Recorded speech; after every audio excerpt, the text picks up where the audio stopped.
There we go. Okay, welcome back. This is week 6, workplace readiness training course in the Paraeducator Training Program. Today we're talking about parenting and families. This is part 1 of unit 4. We'll have 2 or 3 parts.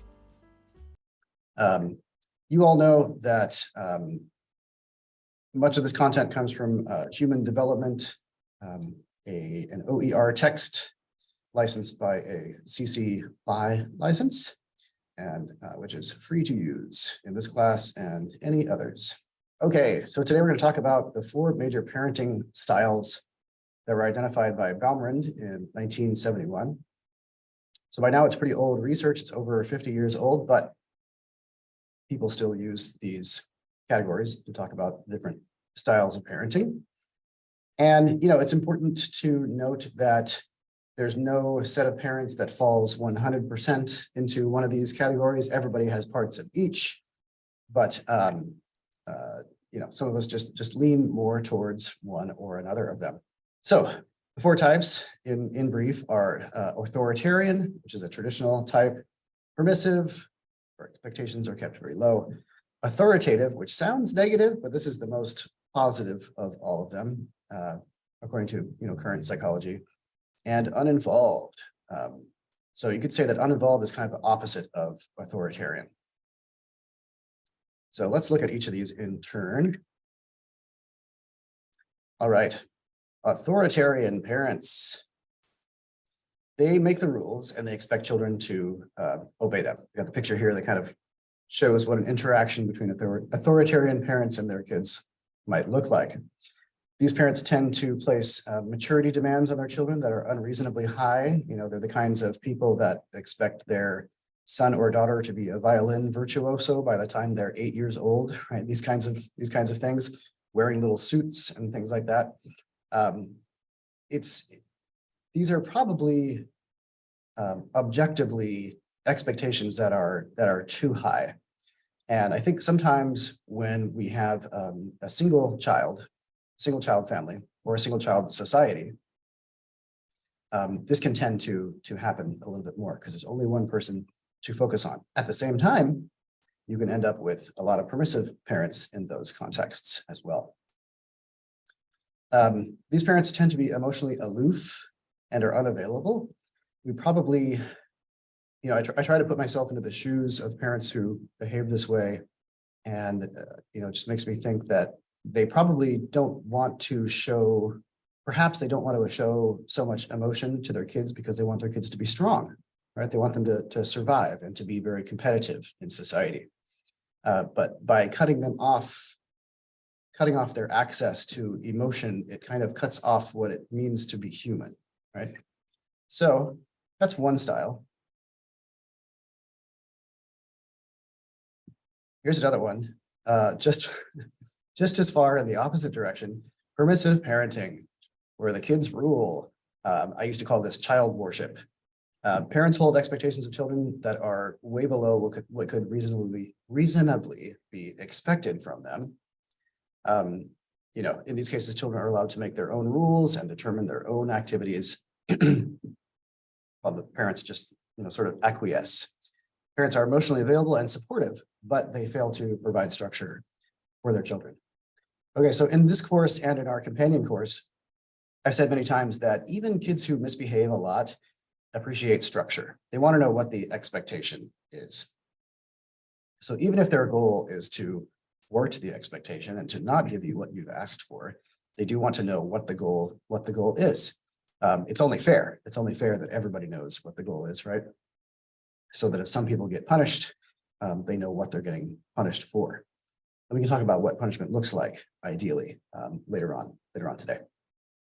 Okay, so these parents probably, ironically, probably set their children up for failure because these kids are going to learn once they go out into the world that the world doesn't work this way and that other people won't treat them this way. Their emotional relationships with other adults in the future are bound to be fraught with misery because they may expect other people to behave the way that their parents did towards them. And that usually doesn't work out. Authoritative parenting is kind of seen as the best style these days. These parents are supportive and they show interest in their kids' activities, but they're not overbearing. They're not what we call helicopter parents, just always hovering. And they allow their children to make constructive mistakes. Okay, in a minute, we'll talk about the fourth kind, where parents are disengaged and aren't aware if their children are making mistakes or will allow them to make harmful mistakes through neglect. That's not what we're talking about here.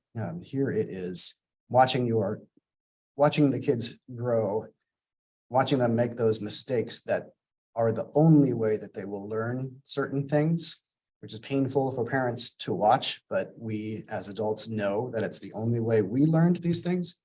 So it's the kind of, it's kind of striking the balance between I'm going to have a guiding hand and help you through this, and you as an individual human being may not want me to guide you through every single thing in your life.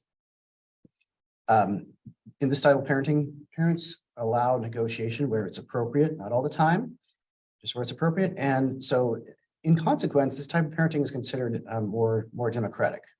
So even if the children are, clearly not in control of the situation, making them feel as though they have co-created that meaning. We've talked before about how every human activity is about creating meaning. And if just like in the classroom where we say, it's helpful to have the students co-create the rules for the classroom, having the kids feel that they have contributed to the rules of the family, of our behavior in family, makes them feel ownership of it. The family is not something that's passively happening to them, right? It's something that they're a part of. They're not controlling the family as in the permissive parenting structure, but they're part of it. Finally, uninvolved parents. You can see in this picture, there are no parents because that's what an uninvolved parenting looks like. These parents are disengaged from their kids. They don't make demands on their children, and they're non-responsive when the children, try to seek support of any kind from them, emotional, financial, whatever. Just, can you come to my parent-teacher conference? Right? They may not do this. And children of these parents suffer in school and in their interpersonal relationships. So as paraeducators, in fact, as any employee of any school anywhere in the United States, we are, as you know, we are what's called mandated reporters.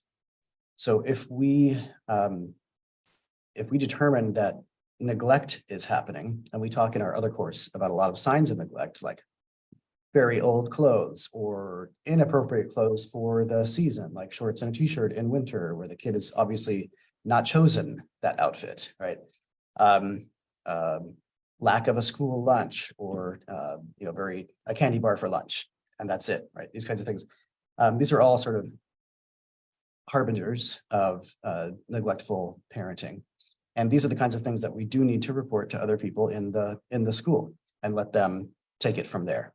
As paraeducators, our role is quite simple. We don't have to interact with parents. We don't have to answer parent questions. We're not supposed to. In fact, if parents ask us questions, we need to refer them to the classroom teacher or to other people in the structure there. And the same thing goes with reporting this kind of thing. We can start with talking to our classroom teacher and see what advice they have and go from there. Children of these parents suffer in school and in their interpersonal relationships. If the people in your life have only ever let you down, you're not going to expect much from people you meet in the future, and you may not expect much in yourself because you may believe that you have little value of your own, right? So I don't think I need to explain the kind of harm that this type of parenting does to kids. Okay, culture has a significant impact on parenting styles. I think that's a given. You didn't need me to tell you that, right? We are all of us from different cultures, even people from the same country and the same neighborhood, maybe from different cultures, and may have very different approaches to parenting. You just take me and my wife. We have widely differing approaches to parenting and to family life, right? But we find a way to make it work. So I think a modern example of this that is I've kind of alluded to earlier today, is China. China's one-child policy has sort of produced a couple of generations of parents who really dote on their children, because there's only one. Now you can have two, but it's still very, very expensive. So most people still come from one-child families. And so what my Chinese students tell me is that, yeah, our parents dote on us. They're always there. They're always kind of, interfering in our lives because we are their only hope for a successive generation. And at the same time, the country of China, the society of China is undergoing huge, massive changes all the time with the economic upturn in that country. So that's just one example. I'm just using that as one example. But you may encounter parents from China or from other places who are very focused on their children. And you may encounter parents from other places. I can't think of where, but other places where people are less engaged with their children who are your students in your school. Okay, what about socioeconomic status? It all comes down to money somehow in society. And so, we are all from different socioeconomic strata. And, there's some upward mobility in a country like this one, where you can definitely change we don't have a caste system, for instance. You can move out of your social standing and move into another one if you make enough money to do so. But for the most part, people stay where they were born. If you were born poor, you're likely to die poor. Not because you're going to die young, but because you tend to associate with folks who are poor. They're who you grew up with, right? And if you grow up middle class, you're likely to die middle class. Most people don't win the lottery or what have you. Likewise, if you grew up born into a lot of money, you're probably going to die around people who also have a lot of money. So people from each of these strata tend to emphasize skills that are necessary for their own survival according to their social class. Everybody in the United States likes to think that they are middle class, even if they are upper class, even if they are lower class. Everyone likes to believe that we are the proletariat, that we are just what is normal, right? No one likes to think that they are different from their peers. But the fact is, we are all different. Even the middle class has lower middle class, middle class, upper middle class, all these kinds of things. So there are certain survival strategies for living in the middle class in America. You espouse certain values, you eschew other values, right? You have a healthy distrust of rich people, and you also don't associate with poor people, right? You're kind of right in the middle there. And so some of the things that are emphasized in a working class family, where maybe the father is a blue collar worker, works in a factory, something like that. Maybe the mother doesn't work, or she also has a blue collar job or a service job, food service, something like that. These parents tend to, according to this research, reward children for being obedient, for being honest, for being reliable. These are the kinds of things that are rewarded in blue collar workers at their jobs, right? This is what the boss is looking for. The boss is not looking for you to think, right? They want you to do what you have been asked to do. Blue collar workers are not rewarded for independent thinking, independent behavior. Their supervisors want them to be reliable. So you probably can see a connection between this stratum and traditional styles of parenting, right? If parents value in themselves obedience, they probably value obedience in their children. Right? How about the middle class? We're not even going to talk about the upper class. Who cares about those rich people? We're just going to talk about working class and middle class. Middle class parents, they're rewarded for their work, for being self-directed, for taking initiative and being assertive. Anybody who works in an office or business environment has heard all of these things many, many times. Can you take initiative? Can you be assertive in your work, right? All these kinds of things. These are all representative of independent thinking. Now, I said before that everyone likes to think that they're from the middle class. Americans also like to think that they are all unique.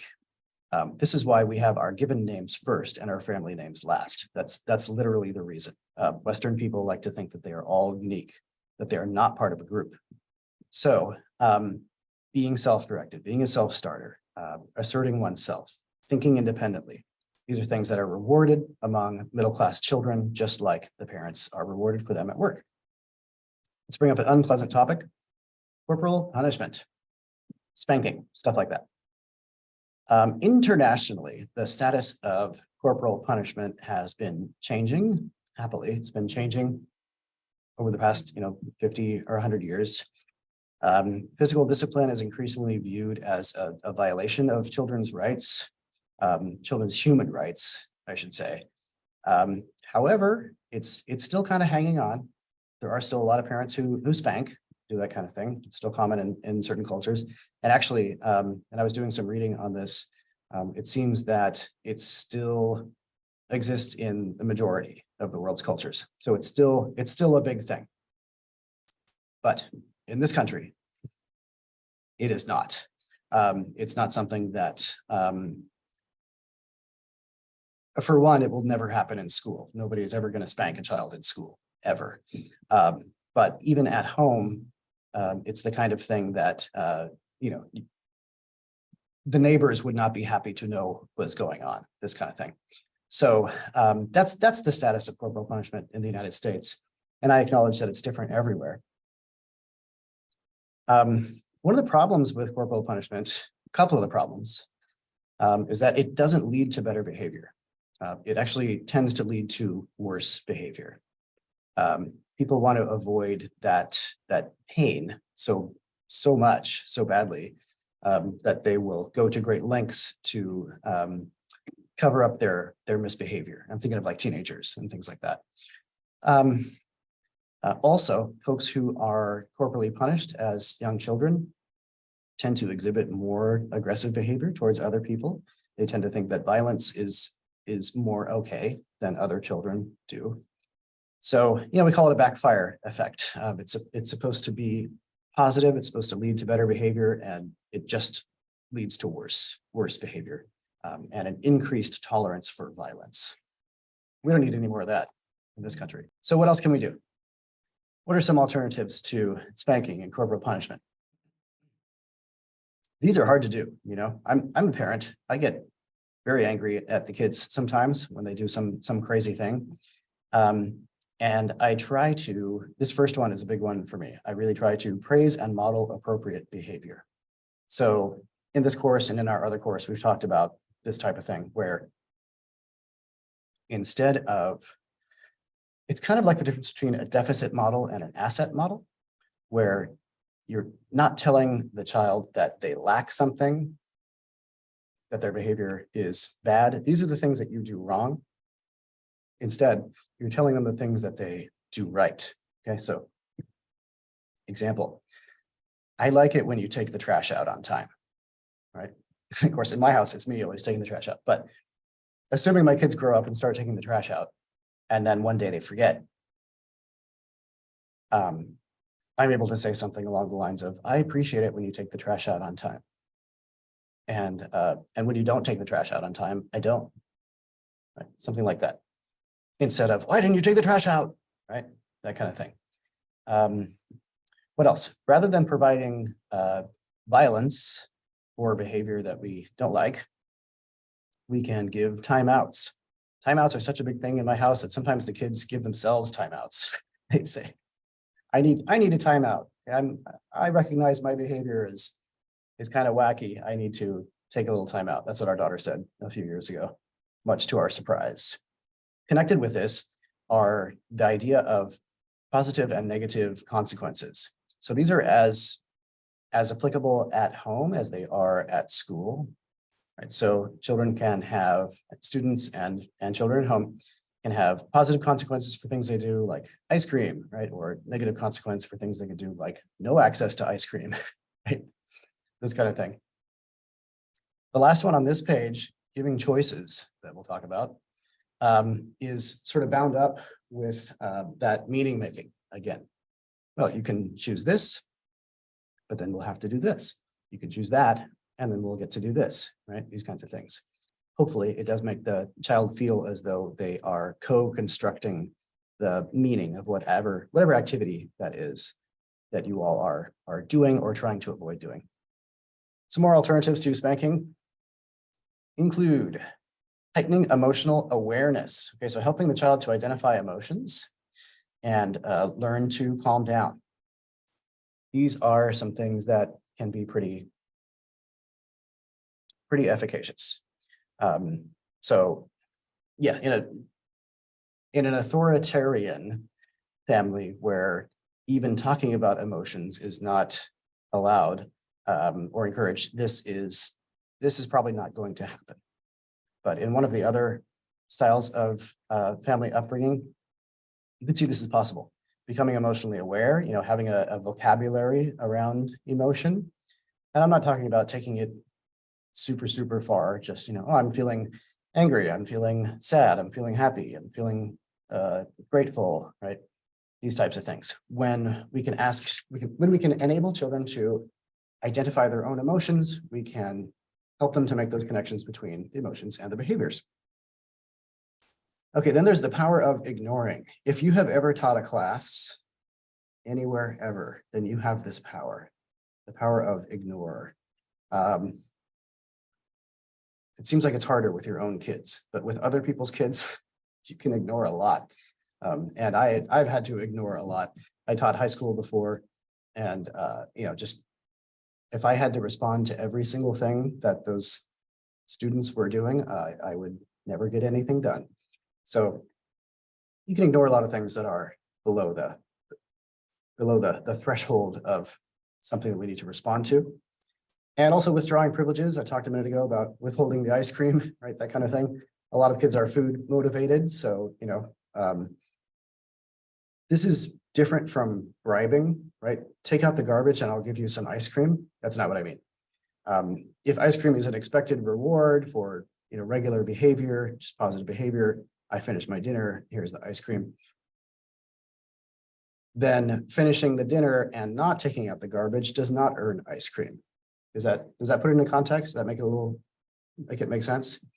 Yeah, taking away things that the kids want without using violence, without using harshness, is a way to motivate them for the future. Okay, brothers and sisters, sibling relationships. I've noticed that in some other languages, there's no word for sibling.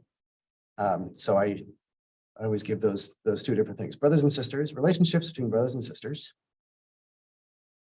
All right, sibling relationships. Siblings do spend a lot of time with each other, probably more than the grown-ups do even. So since this is the case, they offer a unique relationship that's not found with their peers at school or with adults. But the quality of these relationships can be kind of affected, attenuated, mediated by the quality of the parent-child relationship, as well as the psychological adjustment of the child. So it can be great to have these fun and good and positive relationships with your siblings, but if the relationship with the parents is bad, you've still got a troubling situation. And the last line here says the psychological adjustment of the child. Part of that is, of course, the child being able to acknowledge their own emotions and behaviors, and we need a supporting family for that to be possible. So even though parents want supporting relationships between the children, there are going to be conflicts, right? They're going to fight. They're going to fight over silly things or things that we think are silly, but are very important to them at the time. So, while those things do come up, it's probably important to keep in mind that the children are benefiting a lot from being around each other. And the fights don't always have to be negative either. They can be something that sparks some growth in them as far as their social skills or their cognitive skills go. So yeah, just imagine, probably a lot of us have seen how a younger child's vocabulary will expand when interacting with an older child and that type of thing. Their sort of repertoire of social tools will also expand in the same way. Also, researchers have found that the strategies children use to deal with conflict change as they get older. But this is also, it's attenuated by what kind of conflict there is. So it makes sense that an older child would have different strategies to deal with conflict than a younger child would. But we need to consider, of course, what kind of conflict is it? You know, is it I wanted the bike, but you were riding the bike? Or is it, you know, you set the bike on fire? Something really extreme like that. So all that is just to say that we can't apply the same measuring stick to every situation. All right, we've come to the end of Unit 4, Part 1. We're going to come back next time for Part 2, of course. And thanks for sticking with me to the end of this one.